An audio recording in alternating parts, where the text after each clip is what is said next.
యాజమాన్యం. ఈ నారుమడి యాజమాన్యం అనేది మనము 2 రకాలుగా చేపట్టవచ్చండి. సో ఫస్ట్ నారుమడి యాజమాన్యం చేపట్టే రైతులు తమ పొలాల్లో తామే నారుమడి యాజమాన్యం చేపట్టే రైతులు ఉంటారు. కొంతమంది బయట షేడ్ నెట్స్ కింద ప్రైవేట్గా నారుమడి యాజమాన్యం చేపట్టే రైతులు కూడా ఉండడం అనేది జరుగుతుంది.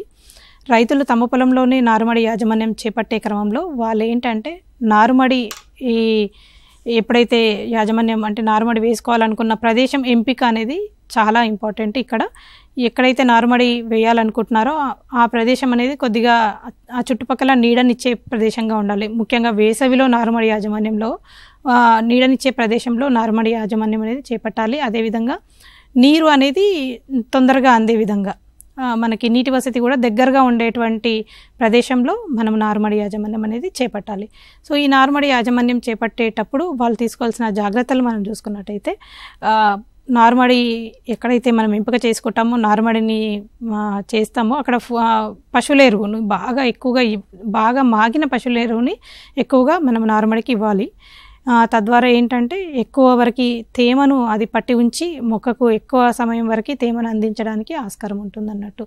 సో ఈ నారుమడిని 15 సెంటీమీటర్ల ఎత్తులో ఉండే విధంగా, అదేవిధంగా 4 మీటర్ల పొడవు 1 మీటర్ వెడల్పు ఉండే విధంగా నారుమడిని మనము ఏర్పాటు చేసుకోవాలి. ఎక్కువ పశువుల ఎరువు, ఎక్కువ వేపపిండి, అదేవిధంగా ట్రైకోడర్మా విరిడి ఇలా మనం ఇచ్చినట్టయితే దాంట్లో వేసి బాగా కలిపేసి ఎక్కువగా రాళ్ళు రప్పలు అలా ఏమీ ఉండకుండా కూడా చాలా స్మూత్గా ఉండేటట్టు అంటే ఎక్కువ వరకు నీట్గా ఉండేటట్టుగా మనం నారుమడిని తయారు చేసుకోవాలి. దానిపైన మనకి విత్తనాన్ని విత్తుకోవడం అనేది చేయాలి. సో ఈ మామూలుగా నారుమడికి కూడా మామూలుగా నేల ద్వారా సంక్రమించేటువంటి చాలా రకాలైనటువంటి శిలీంధ్రాలు ఉంటాయి. తద్వారా నారుమడి చాలా వరకు చచ్చిపోవడం అనేది జరుగుతూ ఉంటుంది. కాబట్టి ఎక్కువగా కాపర్ ఆక్సిక్లోరైడ్తో మనము ముందుగానే ఒక 15 రోజుల ముందుగానే మంచిగా దాన్ని నారుమడి అంతా కూడా తడిచేటట్టుగా డ్రెంచింగ్ చేసుకోవాలన్నట్టు. డ్రెంచింగ్ చేసుకోవడం వల్ల ఏమవుతుందంటే భూమిలో ఉన్నటువంటి చాలా వరకు శిలీంధ్రాలు చనిపోవడానికి ఆస్కారం ఉంటుంది.